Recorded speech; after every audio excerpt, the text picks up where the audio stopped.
Hey guys, it's Dan, your host of your Dan's Reviews, and today I'm back for another video for today. This one's going to be doing another video for the Walking Dead universe. We're going to be going over an article from Screen Rant today. We're going to be going over 10 things from the Walking Dead that you may have missed if you quit The Walking Dead over the years. So, I thought this was a very interesting one, especially considering the state of the franchise at the moment, and a lot of people have told me that they have dropped off The Walking Dead. So, obviously, some people have dropped off earlier than others, some people have dropped off at other points in times, but I'm going to go over these 10 things that they list, and whether or not I think that they are either good things, or bad things, or somewhere in between. Because, obviously, some people dropped off Walking Dead, but some things people missed out on, and some things I could say that people dodged a bullet, you know what I'm saying? So as a big Walking Dead fan, I'm going to discuss these 10 things, and whether or not I would say you're missing out, or you dodged a bullet, basically. So, let's get right into this. So again, not my list. This is theirs.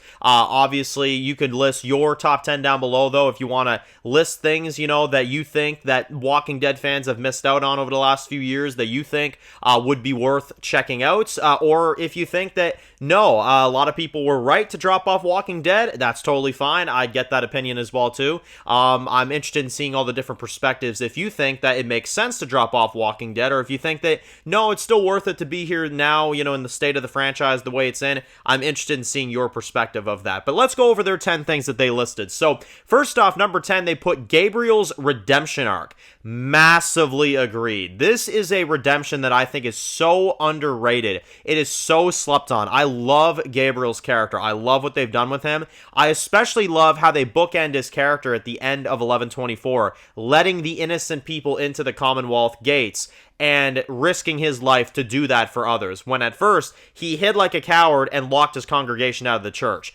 Really fantastic evolution. I love his character, and I think his story was very interesting for sure. I loved what they did with him. Number 9, they put the post-credit of The Walking Dead World Beyond. Now, so far, I would say I disagree. I don't think this is something you would miss out on. I think you may have dodged a bullet here. I think the way that they've created these variants has been very messy so far. They have some in the US, which we've never had a follow-up on, and they have had some in France, which aren't really variants because they're experimented on, so I can't really say that's a variant. There's burners, which I think burners are interesting, but I think the variants thing, over the last few years of the franchise, I find that they've gotten very inconsistent with them. It just feels like they're kind of chucking stuff at a wall and sees what sticks type of thing. So I would say at least until we have some kind of follow-up with the World Beyond post-credits sequence, I would say that is definitely a dodge a bullet type of situation, if you ask me. Number 8 is then going to be Lance Hornsby as a villain. I could agree with that. Lance Hornsby was a great villain. I thought he was fantastic. He was definitely a really good villain. I do wish that he was the final villain over Pamela, because I was never scared of Pamela. Lance did unsettle me a few times. I will say he was a pretty intimidating threat when he wanted to be.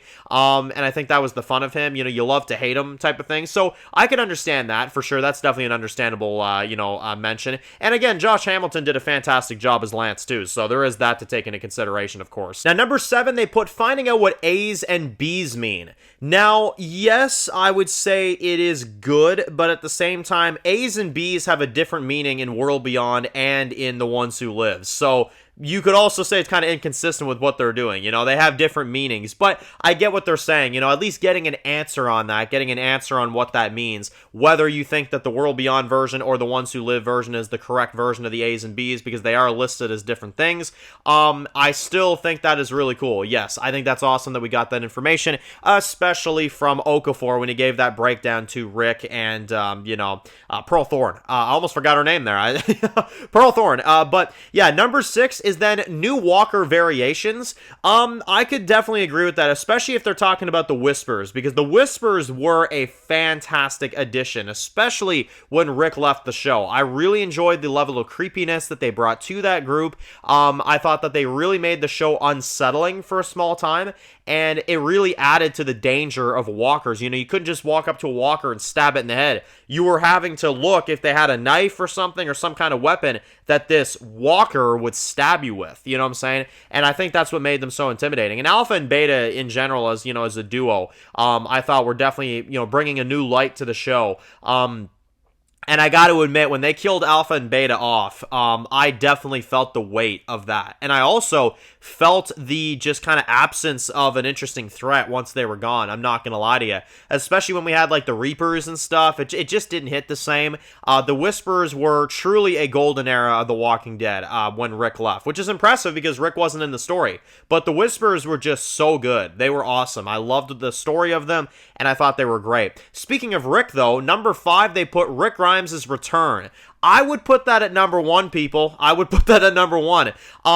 You know, ever since people have dropped off The Walking Dead, I would say that that's the big thing that people are missing out on, is the ones who live and the quality that they did put out. Because it was a high budget, it was a really, really interesting story that they told with Rick and the CRM, and I thought overall it was some of the greatest Walking Dead content we ever had. Especially 101, 102, and 104 of Ones Who Live. Those episodes right there are incredible and masterfully done Walking Dead episodes. So I would say that, yes, people are absolutely missing out on that. And Rick's return in general, you know. I've heard a lot of people that quit on The Walking Dead over the years, and they're like, oh, well, I left when Rick left, you know. And then they're like, oh, Rick came back? What? You know? Like, it sparked that interest, you know. And I think that's, well, that's why I think Rick needs to stay back for a little while in the franchise. But Gimple seems to think otherwise, so, you know, what you gonna do? Now, number 4, they put Negan's redemption arc.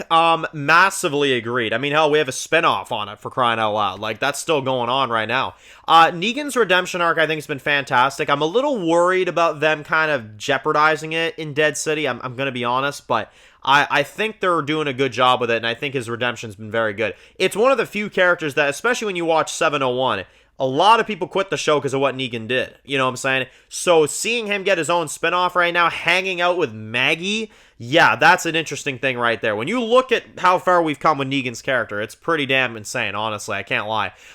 Number 3 is the quiet, terrifying episode of The Walking Dead, and seeing how they put a picture of Connie, I'm assuming they're talking about 1106, the one with her and Virgil in that house. I'd probably lower that down. I don't even know if I'd put that in here, but I get what they're kind of saying is that it's like, okay, you know, it was a terrifying episode. It definitely was. There was a really scary element to it. And I think it was very well executed. So I will agree in that aspect. I think it was very well handled. And the episode was terrifying in its own right. Number 2 is Daryl Dixon's France story. I mean, you know, I don't know. Season 2 kind of killed it for me a little bit. Like I said, I do like Season 1 of Daryl Dixon a lot. I found Season 2 to kind of ruin some of the stuff they were going for in France, like Isabel and, you know, some of that stuff going on there. The prophecy got really old, and Janae kind of went down too quickly, if you ask me. Like, you know, I don't know. Season 2, I don't know. I would say Daryl's France story is it worth watching? Sure, you know, you could check it out. I wouldn't say watch it, you know, but I'd say it's really good. You know, it's a good story. I just don't know if I put it at number 2. That's my only thing there. And then number 1 they put is Negan and Maggie's relationship. Now, kind of sus there because there have been some odd rumors lately about that, but we're gonna ignore that. Yeah, Negan and Maggie, their story, the way they've come together over the years, you know, ever since, you know, people dipped out on Walking Dead, which again, the common time to dip out on Walking Dead is 701. Another time is 905, but mostly 701. And I can understand why they put this at number 1, because that's around the time that people quit The Walking Dead when Negan killed Glenn. And now hearing that Maggie has a spinoff with Negan, yeah, that's a pretty interesting number 1. I'm not gonna lie. Like, I would personally say there's a few other things that are a bit more impressive to me than their relationship, but I get why they put it at number 1 for sure. It is a pretty fascinating journey in and of itself. Just don't have them kiss, and I'm good. So, yeah, thank you all for watching. Of course, let me know in the comment section below how many of these do you think are accurate, and how many of these do you think they dodged a bullet, people that dipped out on Walking Dead. You can kind of leave your thoughts down below, because if you're watching this, I'm sure you're an avid Walking Dead fan that's still watching the franchise as of right now. But if you're maybe discovering this video for the first time and you haven't considered watching the newer seasons of The Walking Dead, you know, obviously maybe this influences you, maybe this lets you say, hey, I don't want to watch it. You know, I think this video is definitely important because some people have been telling me they want to get back into Walking Dead. So I'm like, okay, well, here's some of the things that, you know, have kind of been going on, and you can kind of decide for yourself whether or not you think, like, you know, I'm good, or you know what, like, low-key, I'm going to check this out, you know? So, yeah, there's a big franchise, though. I'm going to warn you right now, if anybody's looking to get back into it. It's become kind of a mess lately, but there are still some very interesting stories, to say the least. So, anyway, Post comments down below. Thank you all for watching, and of course, if you're new to the channel and you enjoy videos like this, make sure to click the subscribe button so you don't miss any of the videos with The Walking Dead. Make sure to follow me on Dan's The Walking Dead reviews on Instagram, guys, and of course, I'll see you guys really soon for more videos with The Walking Dead universe. Enjoy the rest of your day, guys, and peace out. Born in the dark alleys, city of concrete. Dan's reviews blowing up, never taste defeat. Walking Dead dissected, every plot twist beat. World gone mad, TV junkies hit a treat. Typing up scripts, marathon through the night. His opinions hit harder than a street fight scene. Every episode, brain sharper than a knife. He's the beacon of critique, shedding TV light.